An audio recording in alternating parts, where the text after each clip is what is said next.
Hello everyone, this is Gita and welcome you all to my channel.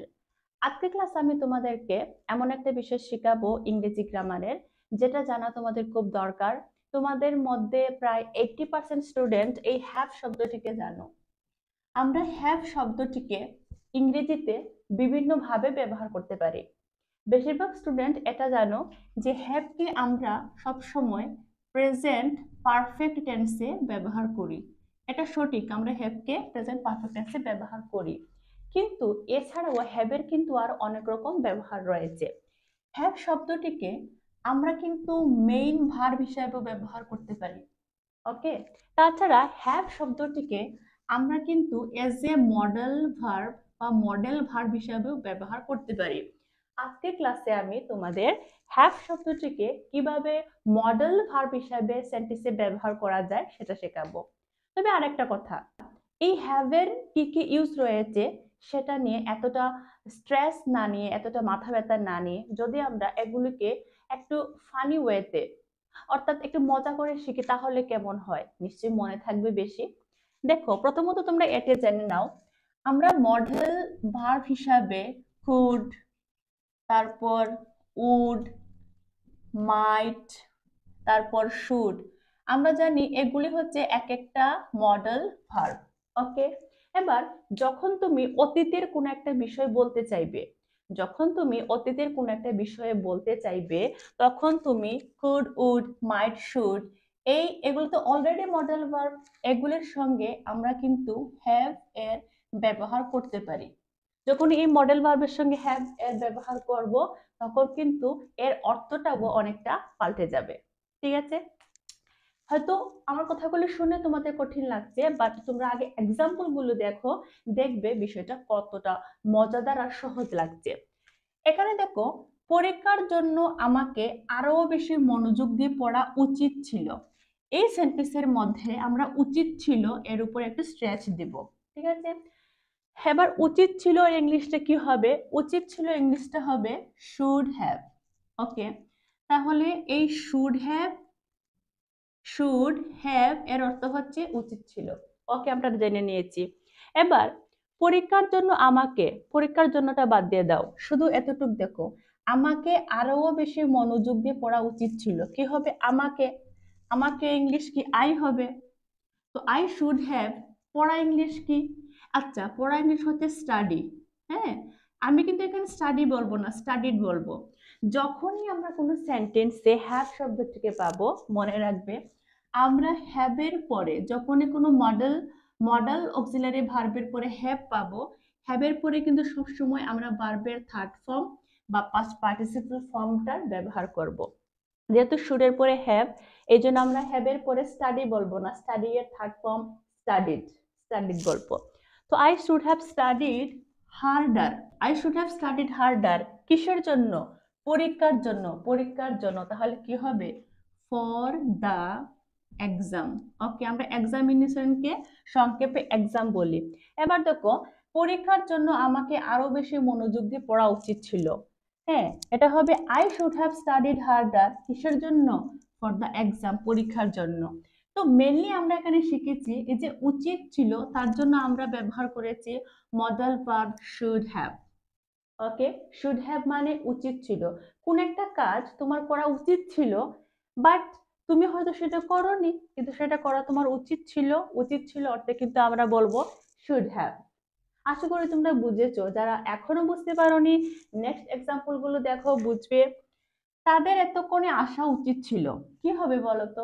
তাদের এতক্ষণে আসা উচিত ছিল, হয়তো টাইমটা পেরিয়ে গেছে, বাট তারা এখনো আসেনি। তাহলে উচিত ছিল এর জন্য আমরা কি বলবো? উচিত ছিল, তার জন্য আমরা বলবো শুড হ্যাভ। ঠিক আছে, আশা আশা ইংলিশ কি? আশা ইংলিশ হচ্ছে অ্যারাইভ, ARRIVE। আমি একটু আগে বলেছি যে আমরা হ্যাভ এর পরে সবসময় ভাবে থার্ড ফর্ম ব্যবহার করব। তাহলে অ্যারাইভ এর থার্ড ফর্ম হচ্ছে অ্যারাইভড।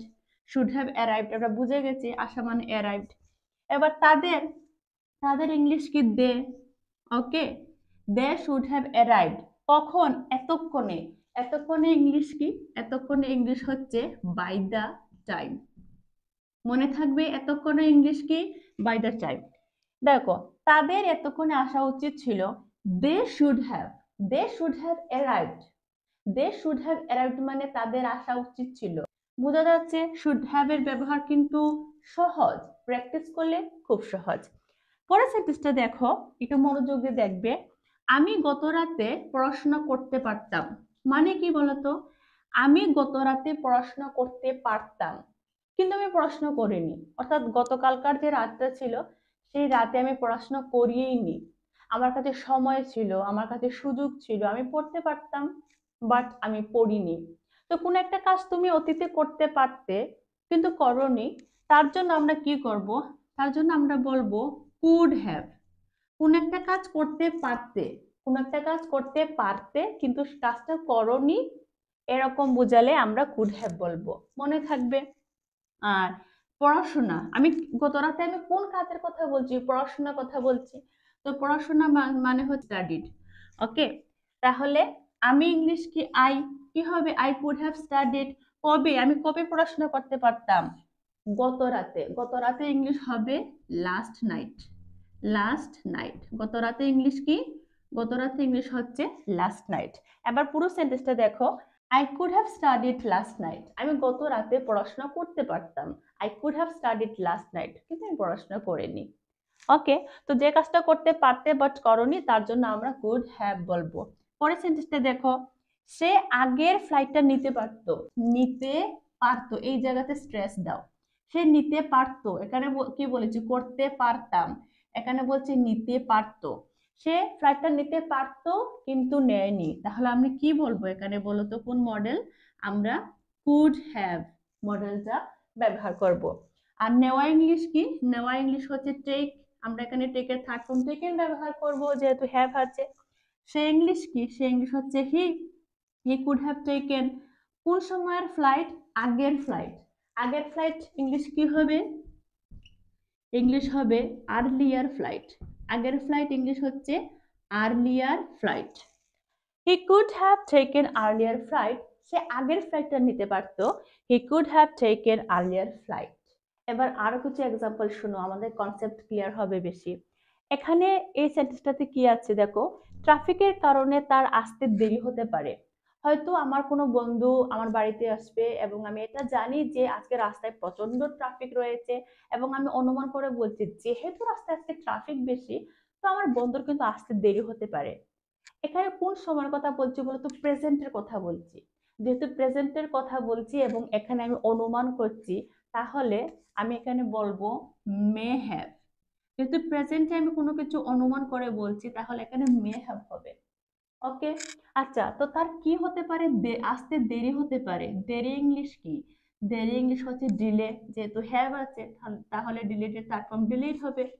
এতটুকু বুঝে নিয়েছো? আচ্ছা, এই সেন্টেন্সের মধ্যে কার সম্পর্কে বলা হচ্ছে? এখানে তার সম্পর্কে বলা হচ্ছে, যে তার আসতে দেরি হতে পারে। তাহলে তার ইংলিশটা কি হবে এখানে? তার ইংলিশ এখানে সাবজেক্টের জায়গায় হি হবে। এখানে তোমরা আবার ভাববে না যে তার ইংলিশ তো হবে হিজ অথবা হার, তাহলে এখানে হিজ হার হলো না কেন? এই সমস্ত বেসিক জিনিস আমি অলরেডি আলোচনা করে নিয়েছি। তবু যদি কারো অজানা থাকে, তাহলে কমেন্টে আমাকে প্রশ্ন করো, আমি অবশ্যই উত্তর বলবো। আচ্ছা, তো হি মে হ্যাভ ডিলেড, তার দেরি হতে পারে কিসের কারণে? ট্রাফিকের কারণে। ট্রাফিকের কারণে ইংলিশ কি হবে? Due to traffic. Okay, due to traffic. Due to কথার অর্থ হচ্ছে কারণে। ওকে, ট্রাফিক তো ট্রাফিক। তো he may have delayed due to traffic. ট্রাফিকের কারণে তার আসতে দেরি হতে পারে। ওকে, আমরা এখনো কেন মে হ্যাভ ইউজ করলাম, বুঝেছো? পরের সেন্টেন্সটা দেখো।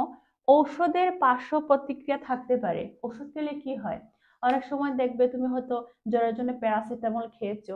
এবার যদি তুমি প্যারাসিটামল খাওয়ার আগে একটা গ্যাসের ট্যাবলেট না খাও, হ্যাঁ, তাহলে তোমার গ্যাস হয়ে যেতে পারে। তার মানে কি? প্যারাসিটামল ট্যাবলেটের একটা সাইড এফেক্ট রয়েছে, যে খাবে তো জ্বরের জন্য ভালো কথা, কিন্তু তাতে তোমার পেটে গ্যাস হয়ে যেতে পারে। মানে এটা কি? এটা হচ্ছে পার্শ্ব প্রতিক্রিয়া। পার্শ্ব প্রতিক্রিয়া ইংলিশ কি বলতো? পার্শ্ব প্রতিক্রিয়া ইংলিশ হচ্ছে সাইড এফেক্ট। সাইড এফেক্ট মানে হচ্ছে পার্শ্ব প্রতিক্রিয়া। তো এখানে কি বলেছে? ওষুধের পার্শ্ব প্রতিক্রিয়া থাকতে পারে। সব ওষুধে কি পার্শ্ব প্রতিক্রিয়া থাকেই থাকে? এমন তো কিছু নয়, বাট আমি অনুমান করছি যে হয়তো থাকতে পারে। তাহলে যেহেতু আমি অনুমান করে বলছি এবং সেন্টেন্সটা প্রেজেন্টে আছে, তো এখানে হবে মে হ্যাভ। ওকে, ঔষধ ইংলিশ কি? ঔষধ ইংলিশ হচ্ছে medicine. Medicine may have side effect, এটা একটু দূরে লিখে ফেলেছি, এখানে লিখি side effect. Medicine may have side effect, medicine may have side effect মানে ওষুধের পার্শ্ব প্রতিক্রিয়া থাকতে পারে। খুব ইজি। এবার এই সেন্টেন্সটাকে একটু মনোযোগ দিয়ে দেখো, এখানে কি হবে বলতো? সে হয়তো কলেজে আইন পড়েছে। হ্যাঁ, হয়তো কোনো একটা ছেলেকে আমি তার কথা শুনেছি, তার কথা শুনে মনে হচ্ছে যে এই ছেলেটা মনে হয় কলেজে আইন পড়েছে। অর্থাৎ হয়তো সে ল কলেজের কোনো স্টুডেন্ট হতে পারে, তার কথাবার্তা শুনে মনে হচ্ছে সে আইন জানে। আমি বলছি যে সে কলেজে হয়তো আইন পড়েছে, কি হবে? আমরা এখানে কিন্তু সুযোগ সম্ভাবনা করে বললেও যেহেতু অতীতের কথা, এজন্য আমরা মে এর পাস্ট ফর্ম এখানে মাইট বলবো। ওকে, এখানে মে এর পাস্ট ফর্ম কিন্তু মাইট হ্যাভ হয়ে যাবে। আচ্ছা, আর পড়া মানে কি? স্টাডি। কিন্তু আমি তো এখানে স্টাডিড কেন লিখলাম তোমরা জানো। আচ্ছা, কি পড়েছে? ল। ল পড়েছে ছেলেটা, কলেজে কি পড়েছে? ল পড়েছে। কোথায়? কোথায় পড়েছে? কলেজে, ইন কলেজ। ওকে। আচ্ছা, আমি এখানে কার সম্পর্কে কথা বলছি? আমাদের সাবজেক্টকে। সাবজেক্ট হচ্ছে হি। তো সে ইংলিশ কি? সে ইংলিশ হচ্ছে হি। এবার পুরো সেন্টেন্সটা দেখো। He might have studied law in college. হয়তো সে কলেজে ল পড়েছিল। এখানে ছিল লিখে দিই, তাহলে অনেকের বুঝতে সুবিধা হবে। তো সে হয়তো কলেজে আইন পড়েছিল, ইংলিশটা হবে he might have studied law in college. He might have studied law in college. Okay, easy কিন্তু। শুধু প্রেজেন্টের কথা বলেছি এই জন্য মে হ্যাভ, পাস্টের কথা বলেছি এই জন্য মাইট হ্যাভ। পরের সেন্টেন্সটা দেখো। হয়তো সে পরীক্ষায় পাস করত। হয়তো সে পরীক্ষায় পাস করতো কিন্তু সে পাস করেনি। হয়তো যদি সে ভালোভাবে পড়াশোনা করলে তো নিশ্চয়ই সে পরীক্ষায় পাস করতো, বাট সে করেনি কিন্তু। তো এখানেও কিন্তু হয়তো সম্ভাবনার কথা বলছি। পাস করতো, এখানে করতো শব্দটা দেখেই বুঝতে পারছো এটা পাস্টের কথা। তাহলে এখানেও নিশ্চয়ই আমরা মাইট হ্যাভ বলবো। অতীতের কোনো কিছু যেহেতু আমরা আমরা অনুমান করে বলছি মাইট হ্যাভ। পাস করা ইংলিশ কি? পাস। এখানে পাস্ট হবে থার্ড ফর্ম। এখানে সাবজেক্ট হচ্ছে হি, মানে শেখ ইংলিশ কি? হি। ওকে, হি মাইট হ্যাভ পাস্ট। কোথায় পাস করতো? পরীক্ষায়। তাহলে কি হবে? পরীক্ষায় মানে কি হবে? In the exam. এক্সাম মানে হচ্ছে এক্সামিনেশন। এক্সামিনেশনকে আমরা সংক্ষেপে এক্সাম বলে। হি মাইট হ্যাভ পাস্ট। আচ্ছা, এখানে ইন লিখলে ভুল নয়, লিখতে পারি, তবে না লিখলেও কিন্তু অসুবিধা নেই। আমরা এরকমও বলতে পারি যে he might have pass the exam. সে পরীক্ষায় পাস করতে পারতো। He might have passed the exam. আশা করি তোমরা কিভাবে মডেল ভার্বগুলির সঙ্গে আমরা হ্যাভ, এই হ্যাভ গুলি ব্যবহার করতে পারি মডেল ভার্বের সঙ্গে। কুড, উড, মাইট, শুড তোমরা ইজিলি বুঝেছো।